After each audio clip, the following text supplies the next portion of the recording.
Cuando zarpamos en el verano de 1588, conocía el peso de mi misión, pero no dudaba de su resultado. Había pasado la mayor parte de mi vida en el mar. Conocía el Mediterráneo, conocía las tormentas, conocía al enemigo y conocía el poder de España. Por eso, al entrar en el Canal de la Mancha, no sentía miedo. Más bien, sentía la gravedad de una tarea que debía cumplirse. Nuestra flota no era solo grande, era ordenada, disciplinada y experimentada. Nuestros barcos eran pesados, nuestros cañones abundantes, nuestros soldados temidos en tierra firme y lo más importante, detrás de nosotros estaba la voluntad del imperio. El rey Felipe II no veía esta expedición únicamente como una operación militar. Era una misión para restablecer el orden de Dios. Y nosotros nos veíamos como parte de ese mandato. Cuando escuché por primera vez el nombre Armada Invencible, no me incomodó. Al contrario, me pareció natural. Nunca antes una expedición había partido con una preparación tan colosal.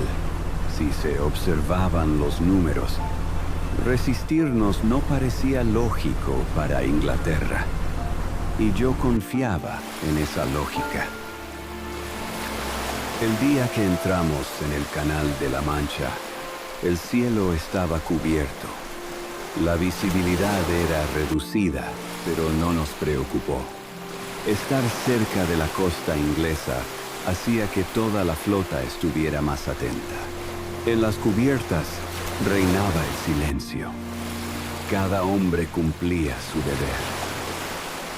Cuando vimos por primera vez los barcos ingleses, el primer pensamiento que cruzó mi mente fue este: ¿eso es todo? Eran barcos pequeños, de perfil bajo. Junto a nuestros galeones parecían débiles. Para ser sincero, no los tomé en serio al principio. Los veía como un enemigo que tendría que acercarse y combatirnos cara a cara. Pero no se acercaron. Durante días, los ingleses mantuvieron la distancia. Nos siguieron. Disparaban de vez en cuando, pero siempre se retiraban. No hubo un enfrentamiento cercano que rompiera nuestra formación. Eso comenzó a inquietarme. Porque cuando un enemigo no se acerca, suele haber dos razones. O tiene miedo, o tiene otro plan. En los primeros duelos de artillería, comprendí la verdad con claridad. Los cañones ingleses tenían mayor alcance que los nuestros. Podían disparar sin permitirnos responder con eficacia. Los informes que llegaban de mis barcos confirmaban lo mismo. En ese momento entendí algo fundamental. Esta guerra no se libraría de la forma a la que estábamos acostumbrados. Pero no quise decirlo en voz alta. La moral de la flota seguía alta. El deber de un almirante no es compartir cada duda. Por las noches caminaba por la cubierta y escuchaba al mar. La dirección del viento, el sonido de los barcos, la tensión de las cuerdas. Había inquietud en mi interior, pero no sabía cómo nombrarla. Sobre el papel, todo seguía a nuestro favor. Pero las guerras no se ganan sobre el papel. Los ingleses no nos apresuraban. Actuaban como si el tiempo estuviera de su lado. Y eso no era habitual. Jamás olvidaré aquella noche. La flota estaba ordenada. Se mantenían las distancias entre los barcos. todo estaba bajo control. Entonces vimos llamas surgir de la oscuridad. Al principio no supimos si se trataba de un accidente o de un ataque menor, pero los barcos incendiarios se acercaban. Di órdenes, pero las órdenes se perdieron entre las olas y el pánico. Algunos capitanes cortaron amarras, otros intentaron maniobrar. En la oscuridad, los barcos se aproximaron unos a otros. La formación se rompió. Por primera vez pensé, esto no es una batalla, es una desintegración. Para una flota, lo más peligroso no es el fuego enemigo, sino la pérdida del orden. Esa noche perdimos el orden.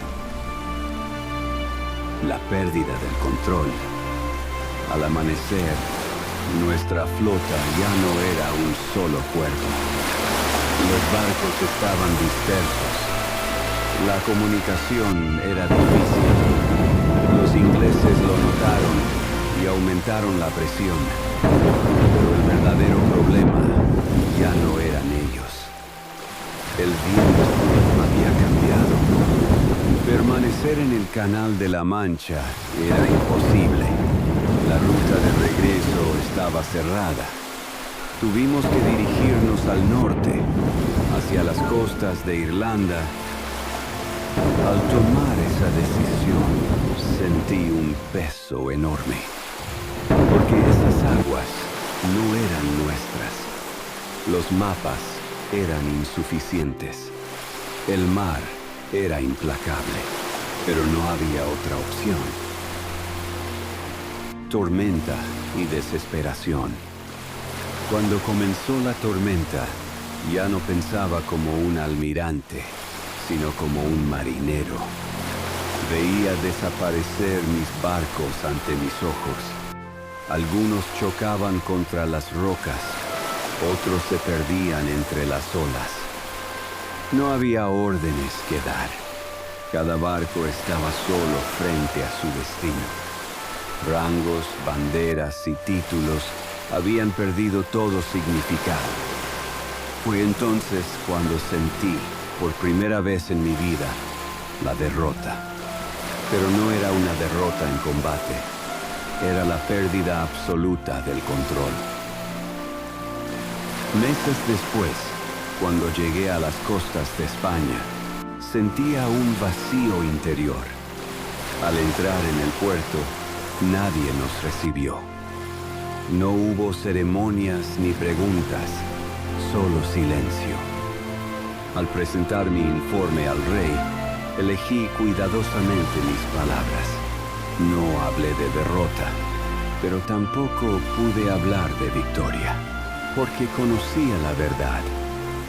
No solo habíamos sido vencidos por Inglaterra, habíamos llegado tarde a un mundo que estaba cambiando. Hoy, al mirar atrás, puedo decirlo con claridad.